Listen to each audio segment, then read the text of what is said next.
ce soir, nous recevons Sacha Marche. Alors, Sacha Marche, c'est la chargée de mission pour le dialogue interreligieux auprès de la grande région Grand Est. Ce poste n'a rien d'un hasard, suite à un parcours que vous jugez atypique. Et c'est du parcours que vous nous parlerez ce soir, pas du poste de chargé de dialogue. C'est quand même important de noter que vous êtes la première femme non pasteur et pire encore, issue d'une religion non concordateur. Ah! Vous pouvez monter le son près de la... C'est trop fort après pour vous derrière?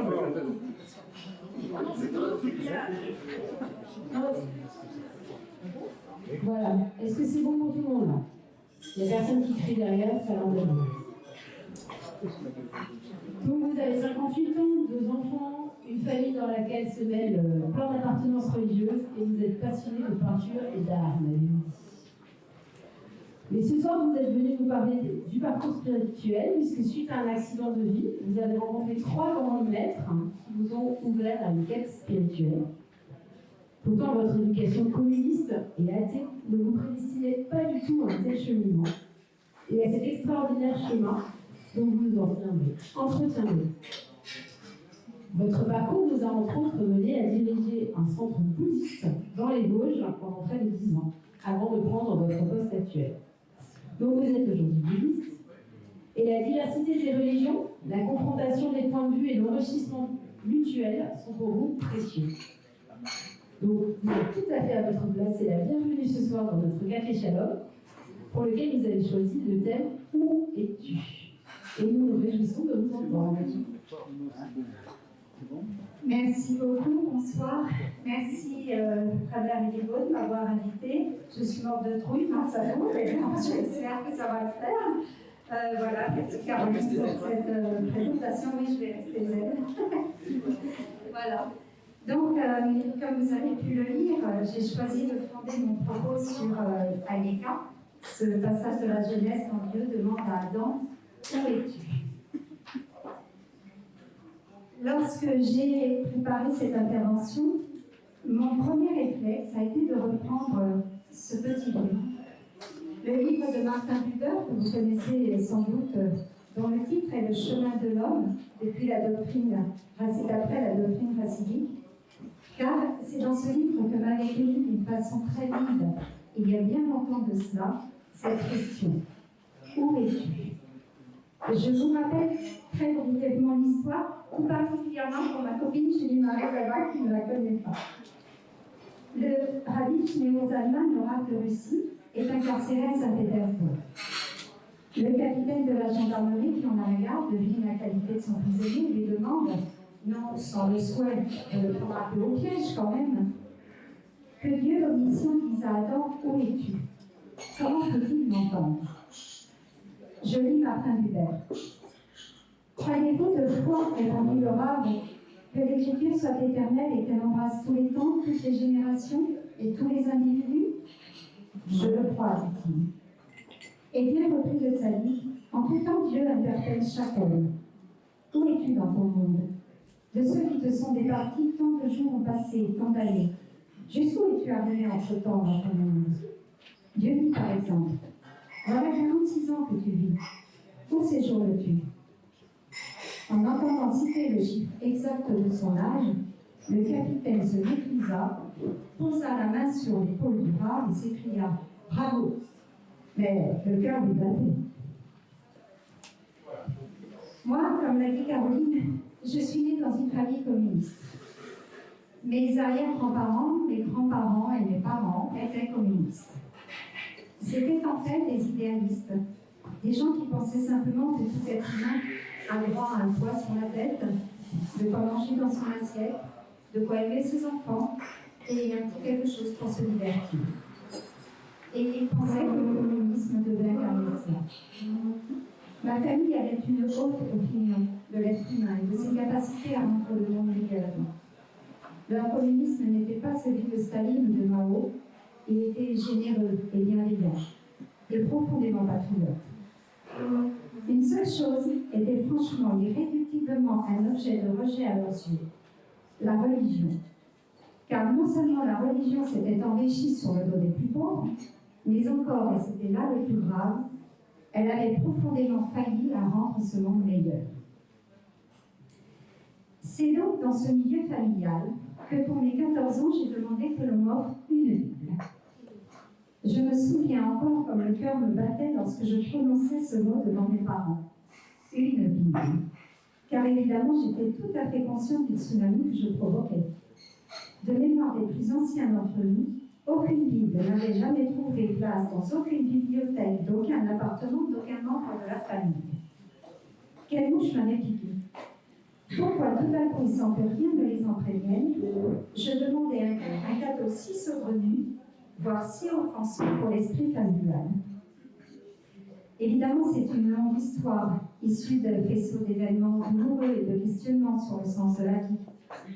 La logique culturelle voulait que j'aille vers la Bible, dont j'imaginais qu'elle pouvait répondre à mes questions et donner sens à mes souffrances. Bien évidemment, je ne suis la lire que très succinctement et sans en comprendre toutes les dimensions. Mais j'ai lu ma Bible, et je l'ai encore bien entendue. Elle m'a inspiré bien souvent dans ma jeunesse. Aujourd'hui, je peux dire qu'elle illustre par sa présence dans ma bibliothèque le point de départ de ma quête spirituelle. Quelques années plus tard, j'habitais Paris. Je croisais sur mon palier du 5e étage sans ascenseur, d'un vieil immeuble du 18e arrondissement, un homme dont l'allure m'était extrêmement peu familière. Costume noir, barbe longue, des boucles de chaque côté du visage, chapeau sombre, des fils qui dépassaient de sa veste, une allure assez sévère, je vous laisse deviner. Et j'avoue qu'il ne me mettait pas très à l'aise quand je le croisais dans les escaliers. Il se trouve qu'à cette époque, j'avais fait la connaissance d'une jeune femme juive qui suivait les cours de Talmud Torah, donnés dans la cave d'une boulangerie rue des Rosiers, juste en face du restaurant Goldenberg. Je trouvais là une belle occasion de mieux nourrir mes lectures bibliques et lui proposais de l'accompagner. Et voilà qu'en voyant l'enseignant, mon cœur se mit à battre lorsque je reconnus en celui-ci mon voisin. C'est ainsi que j'ai commencé à suivre les cours du Rav Pinchas Pachter. Bien évidemment, en citant Martin Buber au début de cette intervention, je ne peux m'empêcher d'avoir une pensée pour cet homme. Non seulement il a eu à mon égard une patience hors norme quand je l'assommais de questions, mais surtout il a fait montre d'une grande ouverture d'esprit et d'une immense bienveillance. Le palier qui séparait nos deux appartements a été le témoin de discussions longues et passionnantes. Il m'a enseigné pratiquement tout ce que je sais du judaïsme. Avec lui, j'ai abordé la mystique juive. Il m'a raconté la vie et les actions souvent extraordinaires des rabbins d'Europe de l'Est. Et aussi, nous avons énormément ri. Cela en surprendra peut-être plus d'un, mais je considère cet homme comme mon premier maître. Il a élevé, dans tous les sens du terme, ma capacité de réflexion, et il a fait voler en éclats nombre de mes jugements et de mes opinions toutes faites. Il m'a initié à la réflexion sur la liberté, thème qui est à mes yeux central dans ma vie, ce qui peut au premier abord paraître très paradoxal de la part d'un homme qui suivait tant de règles de vie. Et puis la vie m'a fait venir en Alsace, à Mulhouse. À Mulhouse, un ami d'un ami, passionné par l'Inde et l'hindouisme, accueillait chez lui depuis quelque temps une femme qui avait passé plus de 40 ans en Inde et qui avait pour nom Mataji. C'était une sadhu, une femme qui avait renoncé à tout pour poursuivre son chemin spirituel. Elle était allemande, avait grandi à Heidelberg et avait quitté son pays dans les années 70 après avoir pris conscience des actes de l'Allemagne pendant la guerre.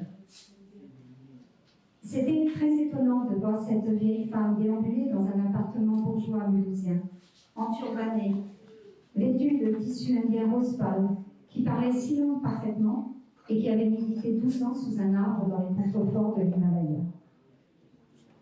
La première fois que je l'ai vue, à l'invitation de cette amie d'amis, j'ai eu là aussi le cœur qui me battait. Elle m'avait fait asseoir près d'elle et me regardait avec attention. « Qui es-tu » me demanda-t-elle. J'étais tellement sidérée par cette question que jamais personne ne m'avait posée, en tous les cas pas comme ça, que je restais muette en train de chercher qui j'étais. Tout ce que je pouvais lui dire de ce que j'étais me paraissait n'être qu'un petit morceau d'un moi-même qu'aucun mot ne pouvait exprimer sans être dans une superficialité presque mensongère. C'est ainsi que pendant plusieurs années, je suis allée voir Mataji aussi souvent que possible. Mataji, c'était l'amour incarné. Dans cet appartement, j'ai vu passer tant de gens de toutes traditions religieuses, de toutes origines, de tous âges. Elle les recevait, leur parlait, leur offrait tant d'amour que c'en était bien souvent bouleversant. Bien sûr, elle m'a appris à méditer, et nous avons lu ensemble nombre de textes issus de religions différentes, y compris des textes issus des religions amérindiennes qui l'intéressaient beaucoup. Nous avons eu ensemble de grandes discussions sur les religions, sur l'amour, sur la vie, etc. Et puis, avec elle aussi, nous avons beaucoup ri. Mais je crois que ce qu'elle m'a appris de plus précieux, c'est l'amour du silence et de la solitude, qui sont aujourd'hui encore les deux piliers de ma vie. Aujourd'hui, tant d'années après, je peux vraiment dire que Mataji fut mon second maître. Excusez-moi.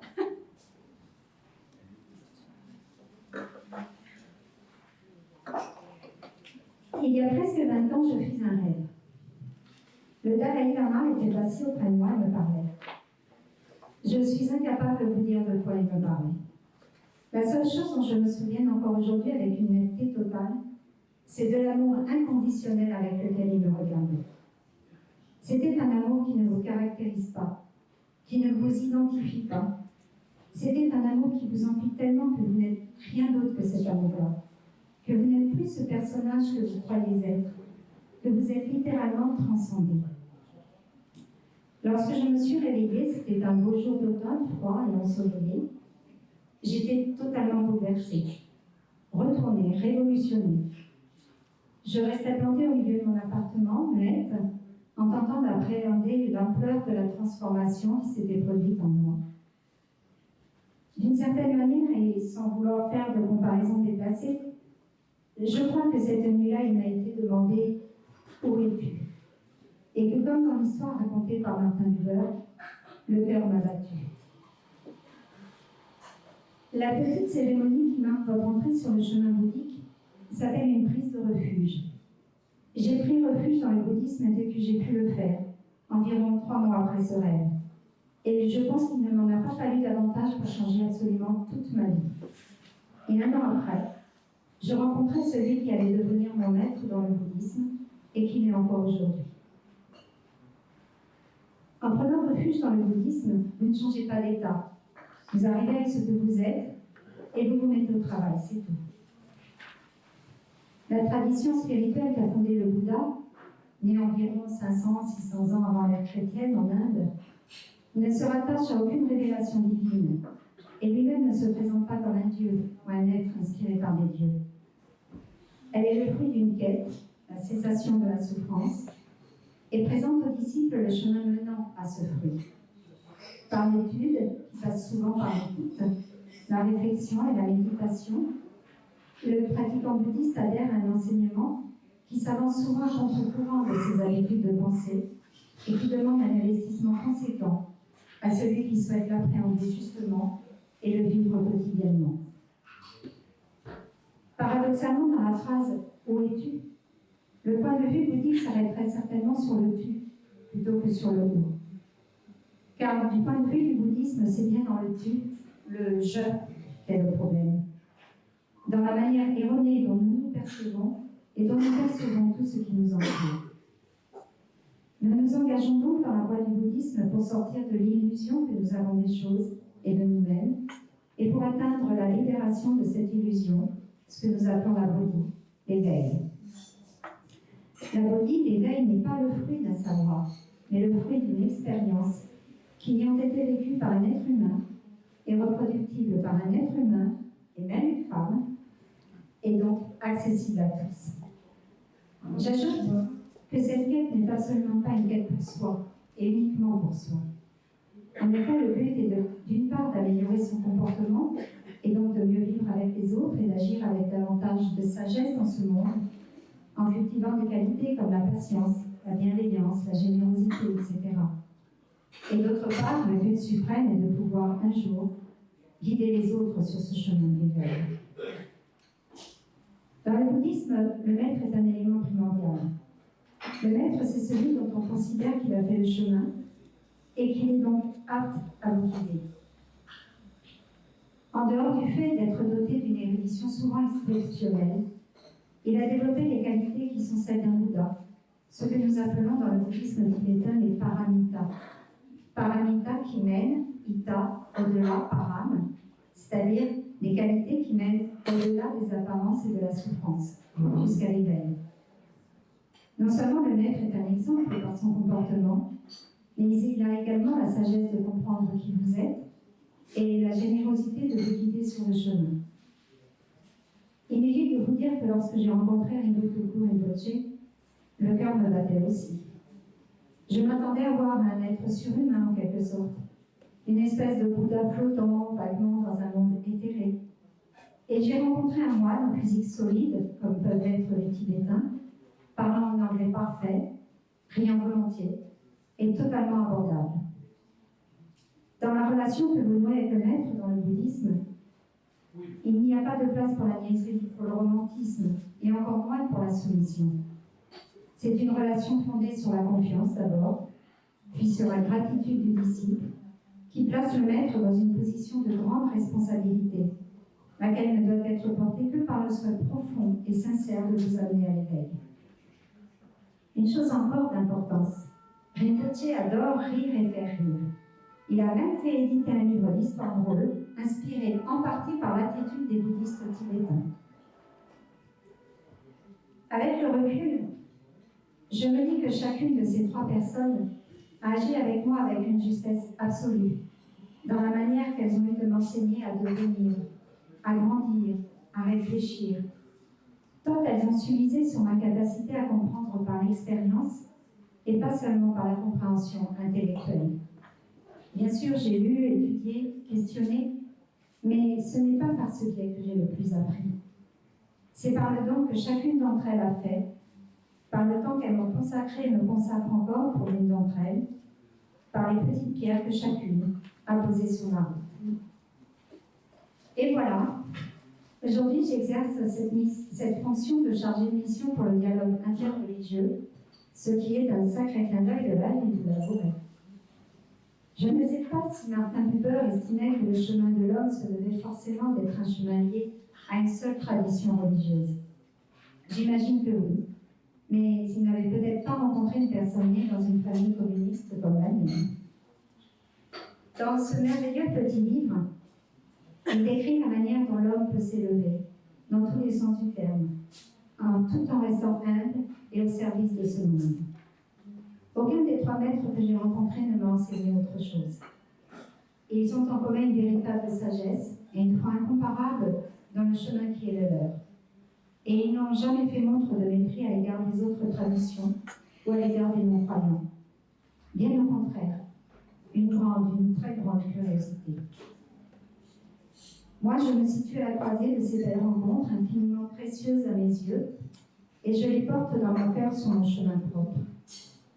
Et je crois bien que si Dieu me demandait maintenant « Où es-tu ?», je lui répondrais sans hésitation « Sur le bon chemin ». Je vous remercie beaucoup.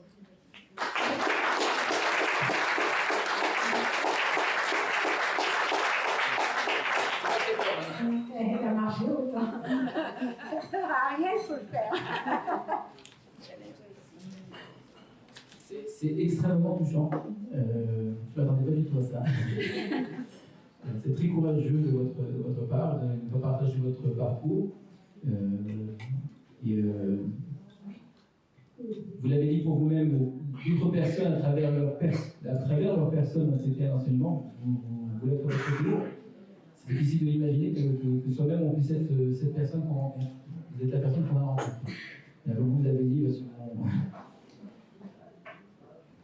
sur le même palier, etc. Ben voilà. Je pense que toute personne qui est ici a fait une belle rencontre ce soir et on a appris beaucoup de choses de ce que vous êtes.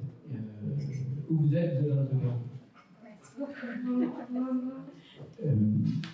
J'avais pas du tout prévu d'aborder comme ça, mais je vais essayer comme je fais l'habitude, de revenir sur certains points. Je vais commencer par quelque chose de plus classique que j'avais prévu.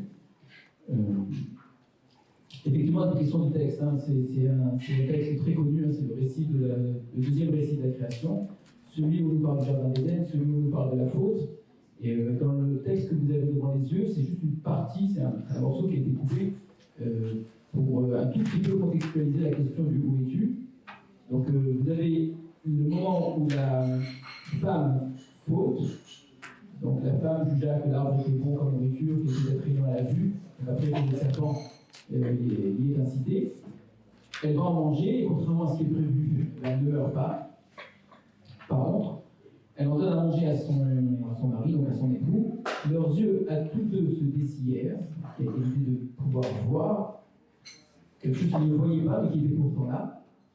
Et ils connurent qu'ils étaient nus. Donc ils étaient déjà nus auparavant, mais tout d'un coup, leurs yeux voient qu'ils sont nus. Ils cousirent ensemble des feuilles de figuier et s'en firent des pagnes, c'est-à-dire que la nudité leur fait honte, alors qu'elle ne leur faisait pas honte avant. Donc c'est très surprenant, on ne va pas l'étudier ce soir. Il y a quelque chose de tout à fait inattendu dans le texte. Le lecteur s'attend normalement à ce qu'ils en mangent, et ils en meurent, et bien, ils en mangent, et en fait, ils ont honte d'être nus. Et à ce moment-là, c'est là que ça nous intéresse particulièrement, pour ce soir. Ils entendirent la voix de l'Éternel Dieu parcourant le jardin du côté d'où vient le jour. Donc ils sont là, nus, et ils entendent la voix de Dieu. On ne dit pas ce que dit la voix de Dieu à ce moment-là. Ils entendent un son qui vient de Dieu, une présence. Là, les compagnons se cachèrent de la face de l'Éternel Dieu parmi les arbres du jardin. Donc jusqu'à présent, avant qu'ils n'aient mangé de l'arbre, ils se promenaient dans le jardin, tous nus, sans avoir honte l'un de l'autre, et sans avoir peur de Dieu. Ce qui a changé la consommation de ce fruit, donc la faute, c'est d'une part la honte, et mais indépendamment de Dieu pour l'instant, donc même la honte de l'un envers l'autre, malgré le fait que ce soit l'une qui ait donné à l'autre le fruit, il s'habille avant même que Dieu n'apparaisse sur la scène, c'est-à-dire c'est j'ai honte entre les êtres humains. Mais en plus, c'est une peur face à Dieu. Pourquoi on dit peur? Parce qu'ils ont fauté, parce qu'ils n'auraient pas dû en manger, donc Dieu va les punir. Ils ont peur parce qu'ils sont retenus, je ne sais pas, ils ont peur. Et ils se cachent parmi les arbres du jardin, justement ces arbres qu'ils étaient censés manger. Tous les arbres, ils devaient en manger, ce qu'ils n'ont pas fait. Ils ont mangé juste de l'arbre qu'il ne fallait pas. L'Éternel Dieu appela l'homme et lui dit: où es-tu, Aïeka? Voilà la question. Où es-tu? Il faudrait peut-être même, ça devrait traduire peut-être un peu plus juste. Où es-tu donc? Où donc es-tu?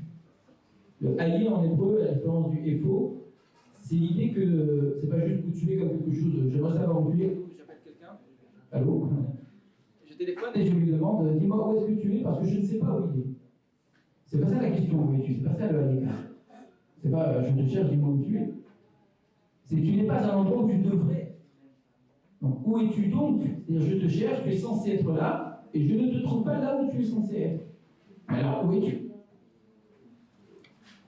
Où donc es-tu? C'est ça le Aïeka. Et l'homme se cache. Et là, c'était la réaction de l'homme.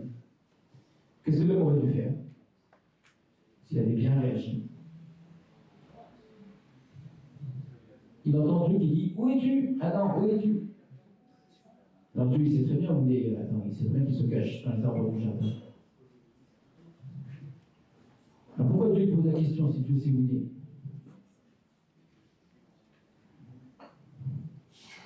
Quelle question difficile. Imaginez que vous avez mis un très bon gâteau au réfrigérateur. Et puis une seule personne autre que vous dans la maison, c'est votre petit garçon. Et puis vous ouvrez le réfrigérateur, il y a un morceau qui manque au gâteau. Mais qui a mangé le gâteau? On pose la question, donc on connaît très bien la réponse, alors pourquoi on pose la question? Mais où es-tu donc? Je sais très bien où tu es, mais alors pourquoi est-ce qu'on pose la question? Comment? C'est très simple, la réponse est très simple. Pourquoi est-ce qu'on pose quand même la question? Parce qu'on tend le perche à celui qui a, entre guillemets, mal fait, pour réparer au moins en disant: oui, excuse-moi, je l'ai fait. Voilà. Et si l'enfant dit: oui, c'est moi, je suis désolé, j'avais trop envie, alors on lui dit: c'est pas bien, la prochaine fois tu feras attention. Il a fait, je l'ai réglé. Et là aussi, si l'homme avait dit, ben, voilà, je suis là, je suis désolé, j'ai fait une grosse bêtise. Désolé, pardon, j'avais compris. Alors qu'est-ce qui se serait passé? Dieu lui aurait dit, tu recommences plus. Et puis voilà, c'est très réglé, c'est fini. Vraiment, ça s'appelle la teshuva. Teshuva, c'est faire demander pardon, regretter et ne plus recommencer. Si Dieu met un arbre dans le jardin et donne une femme à l'homme et met un serpent dans le jardin, c'est pour que l'homme soit tenté. Donc si l'homme est tenté, ben Dieu a tout fait pour qu'il soit tenté. Et si l'homme a fauté, ce qui n'était pas obligatoire, mais Dieu l'a quand même tenté à fauter. Donc il a fauté parce que Dieu l'avait tenté d'une certaine façon, très bien. Alors il suffit de dire pardon, très bien, voilà, tu ne recommenceras pas. C'est une épreuve. Il y a plein des épreuves dans la vie. Dans la Bible, il y en a beaucoup des épreuves. Où Dieu met à l'épreuve l'homme, Abraham, etc. Pourquoi les personnes relèvent l'épreuve, parfois ça marche, parfois ça marche pas. Regardez les enfants d'Israël dans le désert, combien de fois ils ont failli, ça ne les a pas empêchés d'avancer. Donc là aussi, cette affaire aurait pu se régler très facilement. Mais au lieu de ça, et c'est ça ce qui est terrible dans le texte, à la question « Où es-tu ?», l'homme répond « J'ai entendu ta voix dans le jardin, j'ai eu peur, parce que je suis nu et je me suis caché. » C'est bien sa nudité qui fait qu'il a peur. Il ne dit pas qu'il a mangé de l'arbre, il dit juste « Je suis nu et j'ai honte d'être nu devant toi, et donc tu arrives, j'ai peur de ma nudité. » Pourquoi la nudité devrait faire peur devant Dieu? C'est Dieu qui nous a créés, donc il nous a déjà vu nus à la naissance. Enfin, s'il y en a bien un devant qui on n'a pas peur d'être nu, c'est Dieu. Et quand on est tout seul dans sa salle de bain, on est devant Dieu et on est nu. Ça ne fait pas peur. Alors pourquoi la nudité d'Adam fait tout de suite peur? Il a peur. La Midrash veut dire il est nu dans un autre sens. Il est nu de mitzvot. C'est-à-dire qu'il a perdu le seul commandement qui lui était donné. Tu avais une possibilité d'avoir un mérite, de ne pas manger de l'arbre, de manger les autres arbres, et tu as perdu ça, donc tu te retrouves tout nu. Nu, c'est-à-dire vide. Et c'est pour ça que tu as peur. C'est qu'on se sent vide devant Dieu. On n'a aucun mérite devant lui, on n'est rien. Regardez comment c'est absurde. Lui qui pensait devenir comme Dieu, l'égal de Dieu, c'est pour ça qu'il a mangé, c'est ce que a dit le serpent, et vous deviendrez comme Dieu. Exactement ce qui est écrit. Elohim, vous connaîtrez le bien et le mal. Et bien voilà que cet homme, une fois qu'il en mange, il a peur de Dieu. C'est quand même absurde, non seulement qu'il n'est pas Dieu, mais il a peur de Dieu. Alors il n'avait pas peur. Parce qu'ils se sont tout vide devant lui. Alors Dieu va encore une fois lui donner une deuxième chance. Ah, c'est parce que tu es nu. Mais qui t'a dit que tu étais nu en fait? Voilà. Cet arbre dont je t'avais défendu de manger, tu en as donc mangé? D'accord? Il faut vraiment lire comme une question, comme si tout d'un coup Dieu lui posait est-ce que tu aurais mangé de l'arbre que je t'ai interdit? Tiens non. Et là, deuxième chance qu'il lui donnait, il peut la saisir cette fois-ci. Il n'a pas saisi la première, il saisit la deuxième. Et là, c'est vraiment minable de sa part. L'homme répondit la femme que tu m'as associée, c'est elle qui m'a donné du fruit de l'arbre et j'ai mangé. Donc je te dis où es-tu, toi? Donc ta personne, tu n'es pas capable de te présenter tel que tu es. J'insiste, tu me dis c'est la faute de l'autre. C'est la faute de quel autre? Pas seulement la femme. La femme que tu m'as associée. Ça veut dire que le véritable coupable, c'est toi Dieu. Voilà. C'est le véritable coupable, c'est Dieu. C'est ça ce que lui dit Adam. Écoute, ne m'en veux pas, c'est de ta faute. Alors l'Éternel Dieu dit à la femme, va essayer avec la femme, voir si ça marche mieux. Pourquoi tu fais cela? Elle aurait pu répondre, bah, j'en avais trop envie, c'était trop bon, je voulais devenir comme toi. Non. La femme répondit, le serpent m'a entraîné. Non, c'est la faute du serpent. Là aussi, c'est ta faute à toi, et j'ai mangé. Et là, Dieu a demandé au serpent, et toi, pourquoi? Non, Dieu n'a rien demandé au serpent. Pourquoi? Comment? Parce que Dieu sait que les serpents ne parlent pas.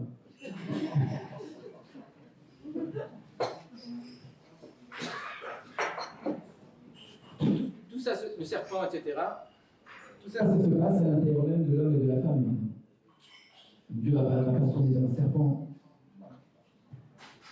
Donc la question, c'est quelle est la place d'un homme? Où est-ce qu'il se situe cet être humain? Quelle est la place de sa femme, etc. Donc c'est vraiment une question de position. Où est-ce qu'on se trouve l'un par rapport à l'autre, par rapport à Dieu, etc. etc. Quelle est la réponse de l'homme? André, qui est un philosophe, bouddhiste, un penseur juif, qui était ici à Strasbourg, en particulier celui qui a créé le département d'études juives à l'université de Strasbourg, qui a beaucoup marqué la communauté juive strasbourgeoise, a dit que la réponse d'Adam aurait dû être Hineni, le voici. C'est un terme très important qu'on va retrouver à différents endroits dans la Bible. Et voilà un fil directeur parmi tant d'autres, hein, mais une grille de lecture, si vous voulez, de la Bible. Vous avez une question au départ qui est Aïeka, où es-tu? Et puis vous avez ceux qui ne savent pas répondre à Aïeka, qui n'y répondent pas et qui se cachent. Et puis il y a ceux au contraire qui répondent, qui disent voilà, je suis là. C'est Abraham qui dit je suis là, c'est Isaac, c'est Jacob, c'est Moïse, qui répondront Hineni. Mais c'est même Ésaü, par exemple, Esav, quand son père l'appelle, il répond Hineni. C'est Joseph, quand son père lui demande d'aller voir ses frères, il répond aussi Hineni. Hineni, ça veut dire quoi, me voici? Ça veut dire je suis entièrement disposé à être là devant toi, malgré ma faiblesse. Pas parce que je suis prétentieux, pas parce que je crois que je suis quelque chose, mais tel que je suis, avec toutes mes déficiences, avec toutes mes erreurs, avec le peu que je suis, me voici quand même devant toi parce que tu m'appelles. Si c'était moi qui prenais l'initiative, je n'en serais jamais capable. Mais qui je suis pour oser prétendre entrer sur la scène de l'histoire, pour entrer sur, simplement dans la relation à autrui, etc. Et puisque c'est toi, Dieu, qui m'appelle, je ne peux pas ne pas répondre à l'appel. Et ne pas répondre à l'appel, c'est ce qui est écrit ici, c'est une esquive, c'est une façon de se cacher. Alors, vous disiez tout à l'heure, ça m'a amusé. Vous avez demandé une Bible à l'âge de 14 ans, parce que vous aviez des questions. Et beaucoup de gens lisent la Bible parce qu'ils ont des questions. Et la Bible leur dit exactement le contraire. Quand tu ouvres ce livre, c'est la Bible qui te pose des questions. Nous, on vient et on cherche où est Dieu? Il existe, il n'existe pas. Alors, je vais aller regarder les grandes traditions, je vais aller ouvrir la Bible. Je vais ouvrir la Bible, voilà, et je vais regarder. Peut-être que je trouverai où est Dieu. Et puis, dès qu'on ouvre la Bible, eh bien, Dieu ne se cache pas, il est là, il est présent. La question ne se pose même pas. Il n'y a pas de question où est Dieu dans la Bible, au début du texte. Cette question n'est pas là. On l'entendra beaucoup plus tard. Hein. Les ennemis de David disent Aïe Elohecha, où est donc ton Dieu? C'est ce que les nations diront au peuple d'Israël quand il sera en exil. Où est donc ton Dieu? Aïe Elohecha, Aïe, où est votre Dieu, etc. Mais quand on lit la Genèse, Dieu est là, on pense et tout, il n'y a même pas de question. Par contre, Dieu nous interpelle à nous, et donc celui qui ouvre la Bible, la première question qu'il entend, c'est ne me cherche pas, mais où tu es toi? Tu n'as pas besoin de me chercher, moi je suis là, je suis toujours là. C'est toi qui te caches. Et on passe notre vie à nous esquiver, à nous cacher. Je ne sais pas si ça marchera. On passe notre vie à essayer soi-disant de poser des questions, à remettre la faute sur l'autre, c'est parce que j'ai pas rencontré la bonne personne, ou j'ai rencontré la mauvaise personne, etc. etc. Et c'est jamais nous, c'est jamais notre faute, c'est jamais nous qui prenons le courage, malgré nos erreurs, parce qu'on fait tous des erreurs, de faire quand même un pas en avant et d'aller s'approcher de Dieu. Dieu n'attend que ça. Je t'ai créé tel que tu es, donc évidemment avec tout ce qui ne va pas. Eh bien, approche, entre. Et les réponses des hommes, ça va être les hommes qui vont savoir jouer ce rôle-là, ça va être ce fameux Hineni, le voici. Il y a une deuxième question. Et la Bible commence avec deux questions posées à l'homme et pas du tout à Dieu. La deuxième question, c'est juste le récit d'après. Il y a l'histoire de Caïn et Abel. Caïn tue Abel, et Dieu dit à Caïn, aïe, le même terme, Hebel Achicha. Où est Hebel, ton frère? Dieu, il ne sait pas où est Hebel. Même question. Dieu, il sait très bien, mais s'il lui pose la question, c'est pour qu'il réponde. Je l'ai tué. Or, c'est pas ça qu'il dit. Hachomer a pris à nous, suis-je le gardien de mon frère? Il s'esquive. La même chose. Et là aussi, il y a un sous-entendu, suis-je le gardien de mon frère? Je suis qu'un homme, moi. Qui est le gardien de mon frère? C'est toi, Dieu. Donc si mon frère est mort, même si c'est moi qui l'ai tué, tu as tout vu, non? Tu m'as laissé faire. Donc tu es au minimum complice. si tu es coupable du meurtre que j'ai moi-même commis, parce que tu m'as laissé tuer ce frère. Pour ensuite venir me dire, mais pourquoi tu as fait ça? Le sang de ton frère crie jusqu'à moi. Le sang de mon frère crie jusqu'à toi, et au moment où mon frère a reçu un coup de couteau, tu ne m'as pas empêché, tu ne m'as pas retenu le bras. Donc où es-tu toi?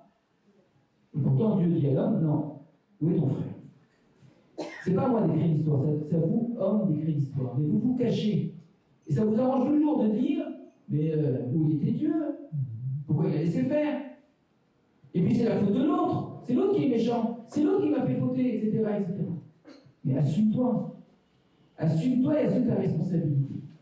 Et dans votre parcours, vous avez à la fois montré que vous vous êtes cherché, où vous étiez, mais vous avez montré que ça s'est fait par des rencontres avec les autres. Et où est mon frère? Où est l'autre? Vous allez répondre à deux questions. C'est qu'on ne peut pas être soi-même sans chercher son frère aussi. C'est impossible. Celui qui cherche que sa personne, et son bien-être personnel, et son bonheur personnel, ne vit pas dans le monde. Évidemment qu'il va se faire introduire. Donc la Torah, la Bible va nous proposer, non pas des réponses, mais des incitations à nous chercher, à être vrai, à être honnête, à être sincère, à être entier avec nous-mêmes, à être engageant, c'est-à-dire à ne pas rester comme ça dans l'attente et que l'histoire s'écrive par elle-même, par Dieu, par je ne sais qui, à oser avancer vers Dieu et oser avancer vers son frère. Dans la suite de l'histoire, c'est qu'à cause de ça, on n'a pas dans le texte, il y a une conséquence. Donc finalement, voilà, les réponses, les fausses réponses, hein, les façons de se cacher, on les a vues. Hein. Alors Dieu reprend la parole, très bien, donc tu ne m'as pas répondu comme il fallait. Alors, quelle est la conséquence de l'histoire de la faute d'Adam et Ève? Et il faudra rajouter pas simplement de leur faute, parce qu'il y a eu faute, mais il y a eu, je vous ai dit, des perches qui leur ont été tendues pour réparer la faute en vérité, on oublie souvent cela. À deux reprises, Dieu essaie de permettre, à trois reprises même, à Adam et à Ève, de faire en sorte que la faute soit réparée. Et c'est parce qu'ils ne le font pas qu'on a une conséquence. Parce que normalement, Dieu a dit, le jour où vous en mangez, vous mourrez. Ils auraient dû mourir, ils ne sont pas morts. Parce que déjà que Dieu leur laisse une chance, deux chances, trois chances. Il y en aurait quand même une quatrième, parce que même au bout du compte, ils ne vont pas mourir. Mais ce qu'il va y avoir à la fin du récit, c'est quoi la conséquence de la faute et de la non-réparation de la faute, c'est que Dieu va dire à Adam, très bien. Parce que tu as fauté, eh bien, la terre ne te donnera plus son fruit aussi facilement. C'est toi qui vas devoir verser la sueur de ton front, c'est à la sueur de ton front que tu mangeras le pain. La terre va te donner côtes de dardard, va te donner des épines. Au lieu de te donner ton pain immédiatement, comme ces fruits qui te sont offerts, il va falloir fournir un effort considérable en opposition avec la terre pour obliger la terre, la soumettre à donner quelque chose finalement de bien. Donc c'est un travail très dur. Et pour la femme, que je dis tout à fait comparable, c'est dans la douleur que tu vas enfanter. Alors, j'ai entendu dans ce que vous disiez, et j'ai eu un très bon ami, très bon ami, vraiment que je considère comme un compagnon d'études. J'étais là-bas à Thionville, quelqu'un avec qui je garde une mémoire pleine d'émotions, parce qu'il est décédé très vite, très vite, alors que notre amitié en termes d'études venait à peine de commencer, qui lui non plus venait pas du monde juif. Comme vous, il venait d'un monde protestant, mais plus ou moins qu'il avait abandonné, et puis qui est passé par le bouddhisme. Il est parti longtemps à habiter, donc il est parti au Japon, il est parti en Chine, il a un long parcours. Il est très proche, je crois, c'est Mathieu Ricard, c'est ça, son nom. Il était proche de lui, enfin, il a un vrai parcours dans le bouddhisme. Et puis un jour, dans une rencontre, c'était une étude, un petit peu comme celle-ci, interreligieuse. Il est interpellé par tout ce que j'ai dit, on s'est rencontrés après, puis après il a décidé d'assister aux différents cours qu'il y avait eu à la synagogue. Et donc, à partir de là, s'est entamé un dialogue sur le long, à travers énormément de discussions. Vraiment, discussions à l'oral, discussions par mail, par un professeur à Nancy d'économie, quelqu'un qui avait énormément de bagages, beaucoup de choses à m'apprendre. Et donc on a échangé. Et donc on a parlé aussi beaucoup de bouddhisme. Et j'ai entendu également dans ce que vous disiez, certains en tout cas considèrent que le bouddhisme a comme comme objectif de faire disparaître la souffrance. Alors, après, il y aura différentes façons de le dire et ensuite, effectivement, d'y répondre. La question de la souffrance et de la douleur, c'est précisément la fin de notre texte. C'est pas le début du texte, c'est la fin du texte. C'est-à-dire, il y a souffrance dans le monde, c'est dur de manger son pain, c'est dur de donner naissance. À faire ça, tout est dur. La vie est difficile, la vie est pleine de douleurs. La vie ne se donne pas à nous, et donc je vis avec des manques, je vis avec des vexations, je vis avec des frustrations, je vis avec des douleurs physiques, je vis avec des douleurs psychologiques, etc. etc. Tout cela est résumé pour moi à travers les conséquences de ce texte. Et un des objectifs de ce texte, peut-être l'objectif premier de ce texte, le message premier de ce texte, c'est de répondre à la question pourquoi y a-t-il de la souffrance dans le monde? Alors on nous raconte qu'au début, c'était pas du tout comme ça. Au début, il y avait un jardin d'Éden merveilleux, il n'y avait pas de souffrance. Il n'y avait même pas de honte. Je suis sûr que dans les nombre incroyable de termes qui expriment les différents sentiments dans le bouddhisme pour exprimer et la douleur et la souffrance, c'est incroyable les nuances que nous on ne possède pas pour exprimer les sentiments. La honte doit sûrement faire partie. C'est déjà une douleur. Et ça commence comme ça. Ils mangent du fruit, tout d'un coup, ils ont mal. Ils souffrent de quelque chose. Alors, c'est souffrir de quoi? C'est très difficile à déterminer, de la honte. Hein. En quoi c'est une souffrance? En quoi ça fait mal? C'est un mal psychologique, c'est un mal moral. Ils souffrent du regard de l'autre, de ne pas être à la hauteur, qu'on me voit tel que je suis vraiment. J'aimerais pas qu'on me connaisse comme ça. Donc ils souffrent de l'image qu'ils renvoient et qu'ils ne sont pas prêts à assumer. Et la Torah nous raconte, nous dit cette honte-là, cette vexation, ce manque, et ensuite les autres douleurs, la douleur physique, la douleur du travail, la douleur de la naissance. Alors c'est pas que la naissance, hein. C'est enfanter dans la douleur, faire grandir les enfants de la douleur, et s'occuper des enfants et voir le monde entier qu'il faut éduquer. Rien ne vous est donné, rien ne vous est offert. La nature nous offre des épines, la nature nous offre des ronces en termes biologiques, en termes physiques, en termes psychologiques, en termes historiques, politiques. Tout est ronce en ce moment. Et la Torah répond, eh bien, c'est pas comme ça au départ. Au départ, il y avait un jardin d'Éden où il suffisait de manger des arbres, parce qu'il fallait, c'est une obligation d'en manger, d'aller profiter de cette nature merveilleuse que Dieu vous a donnée, et de ne savoir pas prendre de ce fruit-là.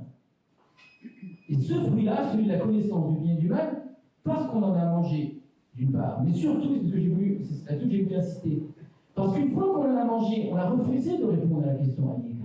Parce que si encore on en a mangé, on dit « j'en ai mangé, je regrette, oui, voilà, où je suis dans la faute ». Et c'est encore aujourd'hui, dans ce monde, ce sont des termes qui dérangent. Quand quelqu'un dit à quelqu'un, il faut oser dire je suis dans la faute, c'est imprégné d'une forme de culpabilisation. Non, j'ai mal fait.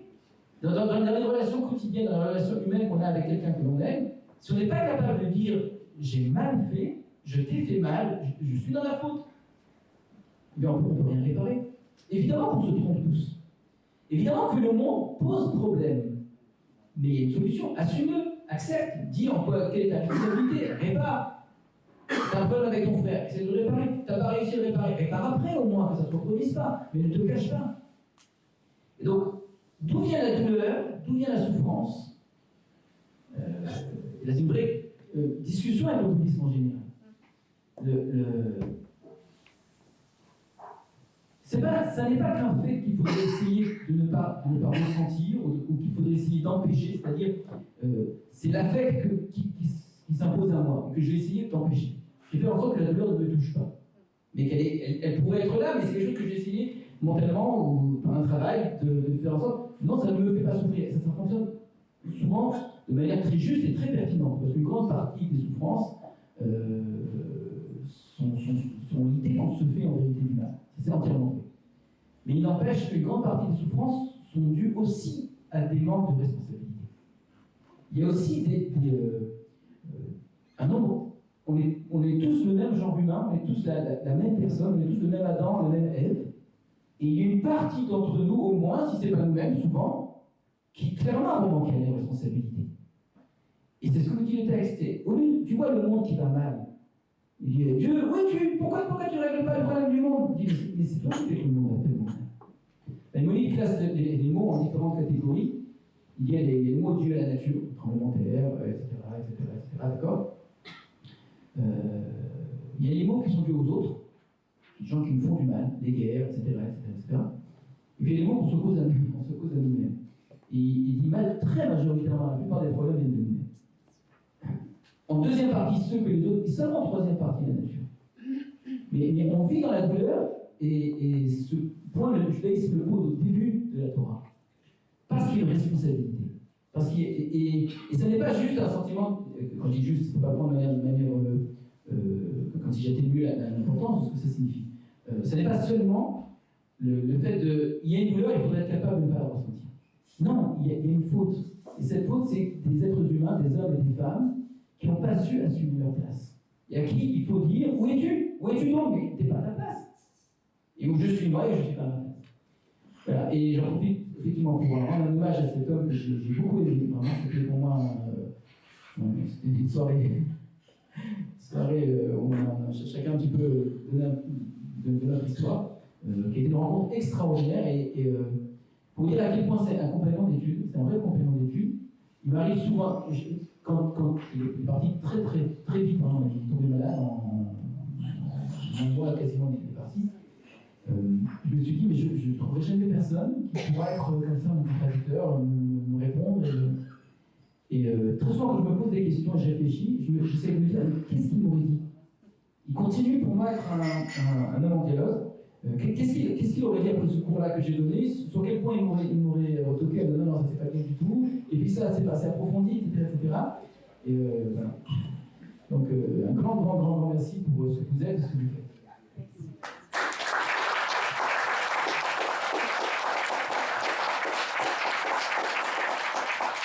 Merci beaucoup à tous les deux. Est-ce que vous savez que Café Shabbat, la 3e mi-temps, c'est où?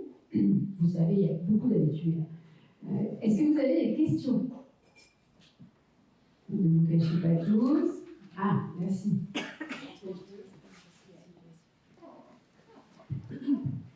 Alors, c'est pas vraiment une question, c'est d'abord un remerciement pour votre parcours tellement intéressant, merci bien détaillé. Et en vous écoutant dans les autres, je me demandais, là c'est une question que je pose aux deux, est-ce que vous ne croyez pas que le bouddhisme, c'est pas une religion, si je ne m'abuse, c'est pas une vraie religion? Est-ce que vous ne pensez pas qu'on peut faire des parallèles ensemble entre le judaïsme et le bouddhisme? On peut vivre ensemble, vraiment. Peut-être plus facilement qu'avec quelqu'un qui se C'est pas une question, c'est une affirmation. Non, je ne me permettrai pas.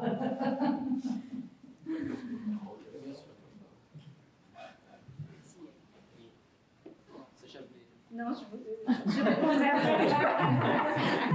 Cette question a été posée depuis très longtemps. Depuis que le bouddhisme s'est diffusé dans le monde avec Dalai Lama en particulier.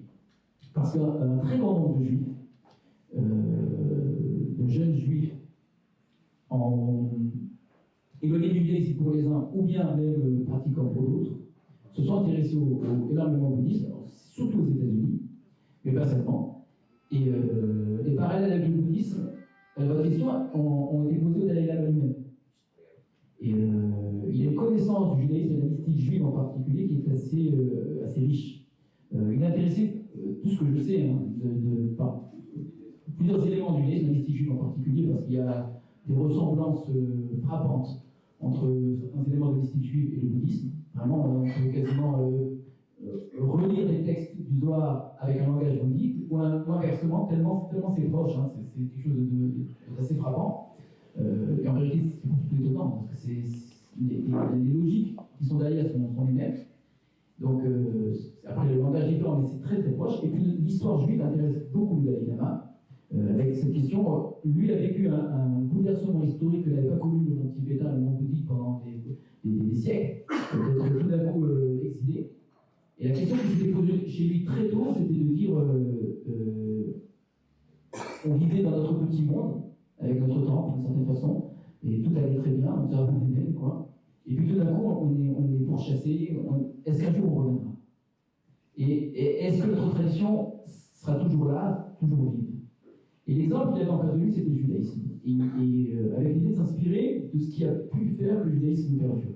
Donc, et le judaïsme était pour lui porteur d'un message, ou d'une message, c'est peut-être pas le bon terme, d'une réflexion qui l'intéresse en tant que telle, et en plus, l'idée que ça fonctionne. Donc, il y a énormément de livres qui ont été écrits sur cette question-là. C'est quelque chose qui est très très riche, hein, c'est déjà énormément développé, les liens qu'il y a entre le bouddhisme et le judaïsme. Je vais raconter une histoire,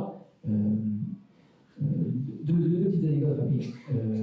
Un de mes grands maîtres, Moshe Bochko, qui était Rosh Yeshiva, donc le maître de Yeshiva, a montré pendant de nombreuses années en Suisse. Il y a plus de 50 ans, le Dalai Lama est venu en Suisse, je crois que c'était à Lausanne, il me semble, pas très loin de Montreux, et Moshe Bochko donc a appris que le Dalai Lama était venu. Il a fait quelque chose que je pense que peu de Rosh Yeshiva feraient. Quand je dis Rosh Yeshiva, je fais exprès, c'est-à-dire le maître d'une Yeshiva, c'est un maître parmi les maîtres, c'est le maître des maîtres. Il a fait une chose qui pour moi est extraordinaire. Hein. Il a pris tous ses élèves et il les a amenés à rencontrer le Dalai Lama.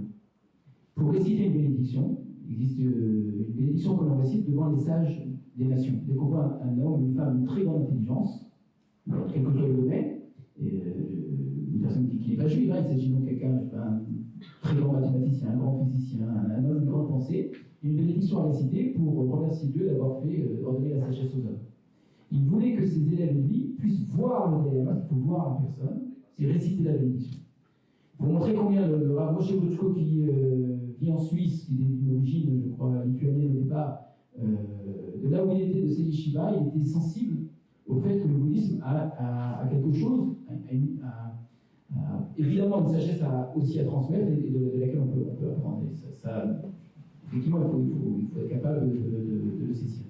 Et le deuxième petit récit, une fois j'étais dans une sorte de rencontre dans une école, des enfants, c'était des jeunes enfants qui devaient rencontrer les religions, des professeurs qui avaient lycée, et généralement il y a toujours le rabbin, l'imam et le curé. Mais là, l'enseignant a eu l'idée d'inviter un moine tibétain.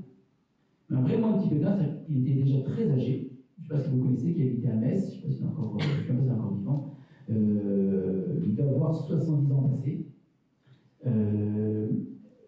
avec un visage extraordinaire. C'est un visage, vous avez le sourire, c'est comme on est là, imprimé sur le visage, qui fait partie des rictus sur qui sont fixés avec un visage rayonnant. Il était accompagné d'une dame qui traduisait. Alors il parlait français, mais pas très bien, donc elle était là pour traduire. Et donc, on lui a demandé donc de prendre la parole pour expliquer rapidement à des enfants c'est quoi le bouddhisme. Et il a dit la chose suivante. Alors, moi j'ai été très impressionné, ça m'a fait plaisir, et j'en ai discuté après avec lui. Il a dit le cœur est comme le ciel. D'accord. Ciel, je vais y arriver. Ciel, bleu. Ciel, toujours bleu. Souci, nuage. Derrière nuage, ciel toujours bleu. C'est très beau. C'est très très beau. C'est-à-dire que nous, on fait de nos problèmes notre être. On leur donne une importance, une réalité, comme si c'était une partie de nous-mêmes. On lui donne, il dit non, ton être n'a jamais changé. Tu supportes, il y a un écran, il y a quelque chose duquel tu peux toujours considérer que derrière, le ciel est toujours bleu. C'est très beau comme idée. Alors je suis allé le voir après, je lui ai dit, c'est le début de l'Ecclésiaste. Hevel avalim akol havel. Tout est Hevel, entre vanité des vanités. C'est une très mauvaise traduction. Hevel avalim, tout est buée. Donc j'ai dit, c'est ce nuage. Tout dans le monde n'est que buée. Et alors les gens y accordent de l'importance, ils sont malheureux, etc. Mais c'est ce que nous dit l'Ecclésiaste, un collègue, donc la pensée de l'Ecclésiaste est vraiment dans ce sens-là. Les gens souffrent parce qu'ils accordent de l'importance aux choses qu'ils n'en ont pas. Et que finalement, lui dit, moi j'ai tout essayé, de toute façon, rien n'est réel, d'une certaine façon. Tout est vanité, alors, tout est bleu. Et alors il a souri, il m'a dit, oui, tout à fait, tout est vanité. Merci Ariel pour ce beau témoignage. J'ignorais tout ça de vous aussi, donc c'est bien, on a bien fait de se rencontrer ce soir. Oui, je voulais juste rajouter, bien sûr, que le judaïsme et le bouddhisme ont des points communs, comment je dirais, des chemins, oui, très proches. Enfin, voilà, comme je vous l'ai dit, moi, j'ai appris, si je peux dire ça, le peu de judaïsme que je sais auprès d'Ahmed, qui m'a énormément parlé de la mystique juive. Et pour moi, au début où j'apprenais le bouddhisme, j'avais un mal fou à ne pas mélanger les deux, en fait. Et à tel point, c'est que j'avais appris un petit peu d'hébreu, et que quand j'ai appris le tibétain, j'écrivais le tibétain à l'envers. Enfin, pour moi, c'était deux langues sacrées d'office, en fait. C'était très surprenant, et encore aujourd'hui, j'ai le réflexe, le peu de tibétain que je sais, de l'écrire dans le mauvais sens. C'est très curieux, quoi, en fait. Donc, dans ma tête, ouais, j'ai fait un lien, et qui est effectivement un lien qui se fait très, très aisément, très facilement. Alors, du coup, je suis très heureuse de vous entendre, Ariel, parce que moi, j'avais l'intention l'année prochaine d'inviter, j'espère qu'il pourra venir, mon maître, Rigoto Rinpoche, qui est une personne absolument fabuleuse. Et non seulement, ça ne sera pas Café Shalom, ce sera l'hémicycle à la région, parce que quand il se descend, et quand il se déplace, il voyage dans le monde entier, il y a énormément de monde qui vient le voir. Hein. Et vous serez son interlocuteur. On peut parler de... Il y a pas de service à la question. Tout au fond. Ouais.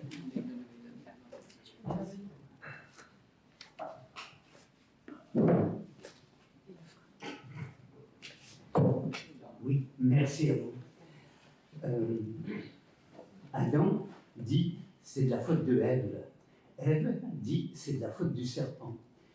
Pourquoi Dieu n'aurait-il pas doté de la voix, de la parole, le serpent, de manière à ce que le serpent dise mais enfin, soit c'est quoi cette histoire? C'est bien eux qui sont responsables, c'est bien eux qui ont mangé, ou encore le serpent aurait pu dire « Mais Dieu, tu sais très bien que tu m'as créé pour les faire fauter. » Parce que le texte, sinon, on ne permet pas au serpent de se défendre alors que les deux se défaussent. Les deux humains se défaussent. Pourquoi ne l'a-t-on pas doté et lui donner la parole de manière à ce qu'il explique ce qui se passe en fait? C'est pas de son fait. Pas vieillir. Je pense qu'au contraire, le fait que Dieu ne pose pas la question au serpent, c'est que Dieu n'a rien à reprocher au serpent. Donc il n'a pas besoin de se défausser. On pose la question à quelqu'un, alors effectivement il va le punir. Alors, la question de la punition de est très complexe. Hein. C'est quoi cette histoire de vie, etc. Le serpent représente quelque chose qui se trouve en l'humain. C'est l'humain qui, face à une tentation que Dieu a mise dans le monde, ça c'est Dieu qui l'a vu ainsi, il réagit de manière irresponsable. Assume ta responsabilité, tu es libre, à cette liberté est associée une responsabilité. Et ce serpent va continuer à nous faire peur, c'est ce serpent qui perd les pieds et qui crée une sorte de quelque chose qui nous fait très peur, mais la réponse va être lui peut nous atteindre, nous aussi on peut le maîtriser. Donc faire comme si le serpent n'avait jamais existé, c'est considérer que l'histoire s'est réglée, que le serpent n'est plus là. Le serpent sera toujours là. Il sera toujours là pour nous faire fauter. Il sera toujours avec cette force, avec cette incitation, etc. Et Dieu lui dit, et toi tu as la possibilité de le prendre. Donc lui te mordra, je crois, je n'ai pas exactement l'expression en tête, au talon, et toi tu le prendras à la tête. Oui, je ferai roche, la tête est à quête. Donc il y a une possibilité donnée à l'humain par la tête de malgré tout prendre le serpent et de faire en sorte de ne pas tomber. Donc poser la question au serpent, ce serait donner, je dis c'était sous forme de boutade, Dieu sait que le serpent ne parle pas, Dieu sait que le serpent n'existe pas. C'est pas une réalité en tant que tel. On ne va pas lui poser de questions parce qu'il n'y a pas de Satan n'existe pas sur terre. C'est pas une réalité qui aurait sa véritable puissance et sa force et son autonomie, etc. C'est un langage imagé pour dire que les êtres humains ne sont pas à la hauteur. Et qu'effectivement, c'est Dieu qui l'a voulu ainsi. Marc, vous avez le micro derrière. Merci beaucoup.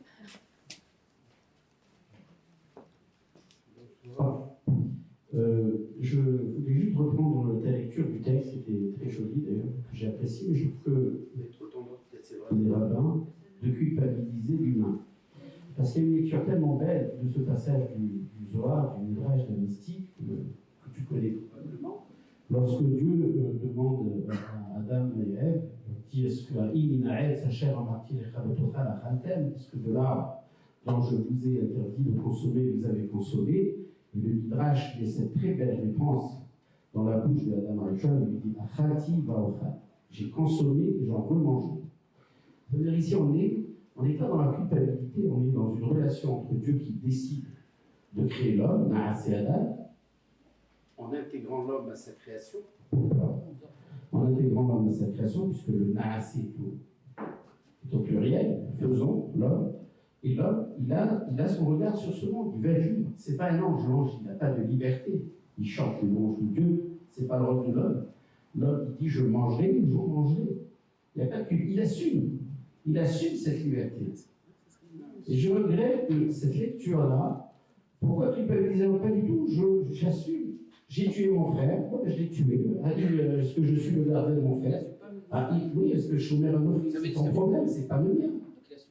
Si, j'assume, je l'ai tué. La preuve, il a payé pour ça. Na'banal, vous connaissez le Midrash, etc. Donc je dis, c'est pas vrai si on est dans une relation que l'homme veut vivre, il veut cette liberté. Une façon d'exprimer cette liberté, c'est aussi de transgresser. Et c'est le lot, je vais dire, amer le beau lot de l'homme d'être libre, même par rapport à son créateur.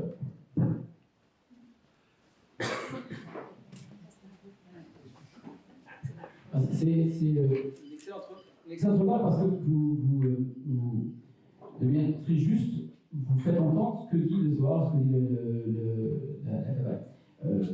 Pour vous répondre, il aurait fallu que je me mette en mode Zohar, ce que je ne fais jamais. Donc, c'est une réponse très compliquée. Très compliquée parce que quand le Zohar dit quelque chose et que le texte de la Torah dit le contraire, et là c'est le cas, de dire pourquoi je culpabilise, moi j'ai lu le texte culpabilise, c'est une réalité. La lecture du Zohar, que vous avez dit bien très juste, hein, va retourner le texte. Maintenant le texte, de manière très claire, culpabilise, punit, etc. Donc on peut dire que le texte ne le dit pas. C'est une réalité. Le Midrash d'une part, et le Zohar aussi, c'est ça que vous entendrez souvent dire, ne se substitue jamais au texte. Permet d'avoir le texte plus une lecture au-dessus. Alors comment fonctionne ce paradoxe? D'accord? C'est une véritable étude, une véritable vraiment qu'on n'a pas le temps de faire, mais je pense et je maintiens que le but de ce texte est de culpabiliser. Oui. Pas de culpabiliser au sens, écoutez bien, au sens culpabilité dont on ne peut pas sortir. Et c'est là toute la différence. Ce qui dérange la culpabilisation, je pense hein, dans la société moderne dans laquelle nous vivons, c'est qu'on nous a appris que ce dont on est coupable, on n'est pas capable d'en sortir. Et c'est ça qui dérange. C'est que dire que je suis coupable, ça veut dire que je suis coupable pour toujours. Alors, il y a une histoire à cela, donc on ne va pas faire, mais le problème de la culpabilité, c'est que dire que je suis coupable, c'est dire que je ne suis jamais capable d'en sortir. Or, la Torah dit, tu es coupable, et tu étais libre d'être coupable, tout à fait, c'est ta liberté, mais ça n'enlève pas ta liberté de réparer le mal que tu as fait. Et la liberté est toujours là. Donc, tu réclames ta liberté pour fauter, mais tu oublies de réclamer ta liberté pour faire tes chemins. Et c'est ça la liberté. Et le problème, c'est que tu te prétends libre pour dire j'ai aucune liberté, c'est qui m'empêche de faire. Alors très bien, faute. Mais qu'est-ce qui t'empêche de revenir? Pourquoi tu te caches? Pourquoi tu dis que c'est ta femme? Ah, là, tout d'un coup, tu n'es plus libre. Dire je suis libre de fauter, mais dire c'est la faute de ma femme, tu n'es pas libre alors. Alors tu dis les choses qui sont contraires. Donc les hommes réclament une liberté qu'ils n'assument pas en vérité. Et Caïn n'assume pas du tout le fait d'avoir tué son frère. Quand tu lui dis où est ton frère, je ne suis pas le gardien, ça veut dire je ne sais pas où il est, de qui tu te moques. Et dis-moi, je l'ai tué. J'étais jaloux. Pourquoi tu acceptes de se sacrifier, c'est pas bien? Je t'en veux. Ben là, parle, crie, dis à Dieu. Ah, Moïse, c'est pas gêné de dire à Dieu, la marée au Tarama, c'est pourquoi tu fais du mal à ce peuple. Dieu n'en a pas voulu pour ça. Donc d'aller envers Dieu et de réclamer, d'être dans une posture de critique, de question, etc. Mais évidemment. Et Dieu, il attend cette liberté de l'homme. Sinon, on ne changera jamais le monde. Si on accepte tout ce qui se passe sans se plaindre. Donc évidemment qu'il faut changer le monde et que pour ça, il faut être capable de critiquer. Mais j'ai la liberté de voter, et bien j'ai la liberté de faire teshuva. Et cette deuxième liberté, Ou pas, mais ça c'est une liberté, c'est-à-dire ne pas faire teshuva, vous avez tout à fait raison. Dire liberté, ça veut dire l'un ou l'autre, sinon c'est pas liberté. Et tu as la liberté de ne pas faire teshuva, l'un ne peut pas descendre. Mais c'est ça que j'appelle assumer. Et donc si tu décides de ne pas faire teshuva, assume un monde dans lequel il n'y aura pas de teshuva. Un monde sans Dieu, d'accord? Un monde de souffrance, un monde de mal, etc. C'est ce que dit Dieu. C'est ce que dit la Torah. On peut ne pas accéder, on a aussi la liberté de dire je ne crois pas à ce que tu me dis. Ça aussi, cette liberté, elle est toujours là.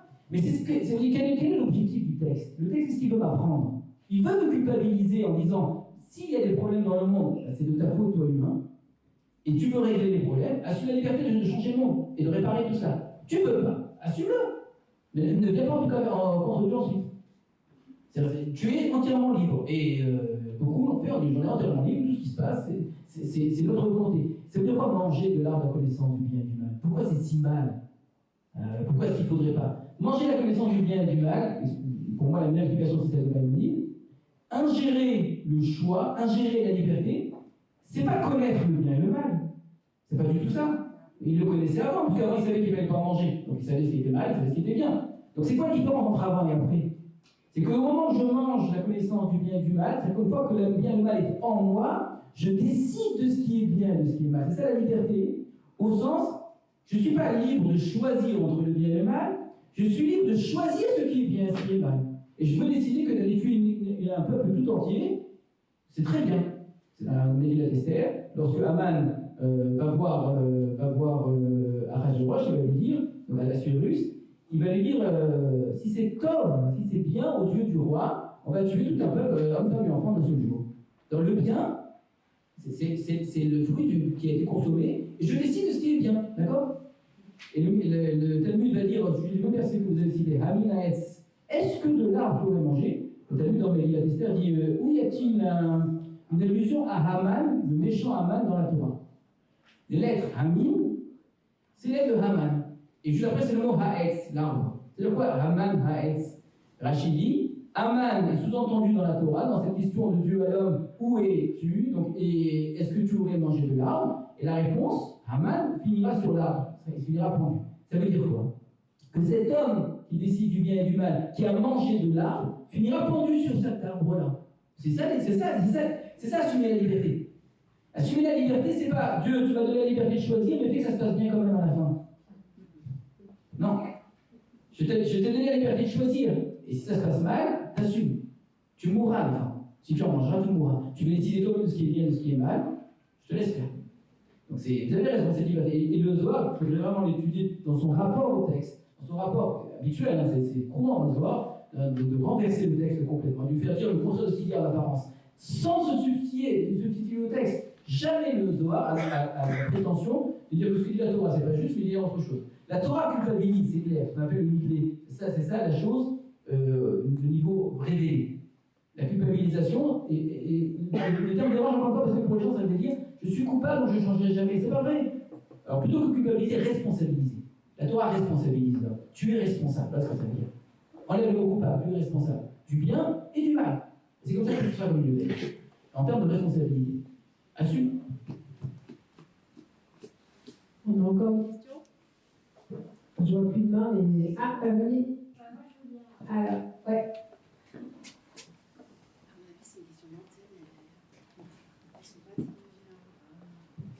Bonjour, je m'appelle Catherine, je suis catholique. Pardon de ne pas forcément suivre tous les propos, je m'en pardon. Mais la culpabilité, tu vois, chez les catholiques, elle existe aussi largement dans ce texte-là. Et on la porte, et c'est notre croix, j'ai envie de dire, quoi. Mais cette parole d'espérance, de responsabilité, où est-ce qu'elle est dans la Bible? Où est-ce qu'elle est? Où est-ce qu'il y a un moment donné où un homme ou une femme affirme « Oui, je suis responsable ».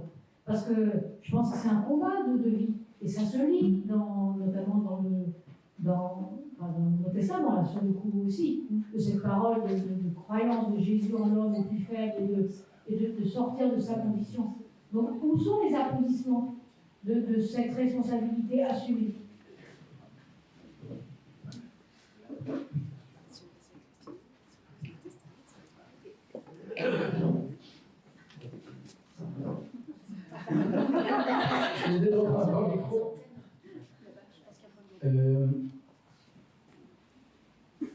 le texte est au tout début de la Torah. Toute la Torah, c'est à la fois des applaudissements pour tous ces hommes, toutes ces femmes qui ont assumé et qui ont dit oui. Que Dieu choisisse Abraham et qu'il assure une postérité qui donne une bénédiction pour les nations de la terre, c'est clairement une façon de dire en voilà un qui a été capable d'assumer, qui recherche son frère. Pour lui, tout le monde est frère autour d'Abraham, qui recherche Dieu. C'est vrai pour Jacob, c'est vrai pour les frères qui, au départ, se détestent, les fils de Jacob, et qui finissent par réparer, par se retrouver les uns les autres. Donc, et ils ont fauté, et ils ont réparé. Et c'est vrai ensuite de génération en génération. C'est vrai pour la génération du désert qui a fauté, la génération des enfants qui a réparé, qui est en train de Canaan. Et dans le discours des prophètes, ça va se retrouver très souvent l'idée que il peut y avoir responsabilité négative, il peut y avoir responsabilité positive, il y a culpabilité, il y a mérite. C'est très très courant. Je n'ai pas du tout une lecture culpabilisante de la Bible, c'est tout le contraire. La Bible raconte ce que je disais tout à l'heure, toutes les réponses hineni, toutes les réponses me voici, ou au contraire l'homme était tout à fait capable d'assumer sa responsabilité et sa personne. Je ne sais pas si ça vous convient. Non. On reviendra. Bah voilà, revenez. En tout cas, bon, on espérait. Bon, le micro a décidé que c'était plus là. En tout cas, merci beaucoup. Moi, j'ai une frustration, mais je vous entendrai sur le sujet. Sacha expliquait que dans le bouddhisme, on apprend à aller mieux, à guérir, ou en tout cas à faire en sorte qu'on aille mieux. Nous, chez les Juifs, on parle beaucoup de souffrance. On parle de cause de la souffrance. Voilà, on parle de cause de la souffrance. Je voudrais qu'on s'entende sur comment on va mieux, parce que je pense qu'ils ont des meilleures solutions. Je vais répondre. En fait, nous, on parle beaucoup de souffrance aussi, parce que le premier enseignement du Bouddha, que l'on nomme les 4 nobles vérités, c'est effectivement le fait de reconnaître qu'il y a souffrance. Alors, toutes les formes de souffrance qui sont infinies, comme l'a dit Ariel tout à l'heure, mais c'est aussi reconnaître d'où vient la souffrance. En fait, le Bouddha s'est posé comme un médecin, hein, il a donné un diagnostic, hein, il a regardé les symptômes, il dit voilà, il y a la souffrance, il y a l'origine de la souffrance, il y a la possibilité de la cessation de la souffrance, et il y a le chemin qui mène à la cessation de la souffrance. Je vois qu'Ariel connaît ça par cœur. Voilà, après, ça ne veut pas dire que nous, les bouddhistes, contrairement à ce que tout le monde croit, on soit plus zen, plus sympa, plus tout ce que vous pouvez imaginer. Voilà, Julie Marie qui travaille avec moi sait que je peux être hyper penchon. Voilà, Gabriel ne le connaît pas encore, mais ça va venir. Voilà, on a nos défauts, nos qualités, etc. Je dirais que peut-être l'atout bouddhiste, c'est que on se regarde et puis on dit merde, là j'ai pas été à la hauteur. Justement, on prend nos responsabilités. C'est vraiment un chemin de responsabilité. Et puis quand on n'est pas à la hauteur, on essaye la prochaine fois d'être à la hauteur. Voilà, c'est vraiment des petits cailloux qui fait qu'on essaye effectivement d'être mieux dans sa peau, de devenir meilleur, d'agir mieux avec les autres. Et je peux vous dire que ma maman, qui n'en loupe jamais une, m'a dit que depuis plus de 20 ans, j'ai bien changé. Donc ça veut dire que ça fonctionne sur moi. Voilà. Mais je pense, pour terminer un petit peu nos propos, et comme je travaille dans l'interreligieux, j'ai l'occasion et la chance de parler et de poser beaucoup de questions, parce que de ce point de vue-là, je n'ai pas changé à toutes ces personnes que je rencontre, y compris dans le monde catholique, dans le monde protestant, dans le monde musulman. Je crois qu'on a tous la possibilité d'aller bien. Tous nos chemins religieux nous donnent cette possibilité-là. Ça, j'en suis absolument convaincue, quoi. En fait, le problème, c'est notre responsabilité. Absolument. Juste sur la question de la souffrance, moi personnellement, je vis très très drôle. Peut-être que les origines marocaines font que. Non, mais un mariage chassidique, etc. Je pense qu'au contraire, la musique, la joie est très présente dans le texte. Elle est extrêmement présente. La joie, la souffrance est partie de. Merci beaucoup. Merci beaucoup. On a la joie ce soir, je ne sais pas si vous voulez, d'accueillir notre président de Consistoire, puisque je vous rappelle que c'est sur. Bonjour Maurice. C'est sous l'égide du Consistoire israélite du Barin que se fait cette rencontre. Et bien entendu, l'idée, c'est d'être interreligieux, et pas seulement nos interlocuteurs. Donc, amis non-juifs, vous êtes vraiment à votre place ici, vous avez pleinement votre place. Donc, madame qui s'excusait tout à l'heure d'être catholique, excusez-nous de vous avoir fait sentir peut-être pas à votre place, parce que vraiment, c'est totalement votre place. Et on devrait vous filer des buzzers quand il y a des mots trop incompréhensibles ou pas toi de Canaan, pour que vous puissiez vous lever et dire ça, je sais pas ce que c'est. Et honnêtement, on devrait les filer aux juifs aussi, parce qu'à mon avis, il y en a une paquet qui ne savent pas non plus. Donc n'hésitez pas, vraiment à l'avenir, soyez tout à fait conscients qu'on est là pour être interactif. Et s'il y a un truc que vous n'avez pas compris ou un terme qui vous échappe, n'hésitez pas à lever la main en disant stop, de quoi on parlait là. Parce que je pense que c'est important qu'on soit le plus compréhensible possible et le plus audible possible, et que vous vous sentiez à l'aise dans ce qu'on échange, et que ça vous parle. Si ce sont des termes trop compliqués, évidemment, moi je suis épouse de pasteur et j'ai un peu d'avance sur vous, enfin sur la partie non-juive, mais n'hésitez vraiment pas à lever la main et à dire qu'il y a un truc qui ne va pas. J'éveillerai la prochaine fois. Merci beaucoup, et puis à bientôt.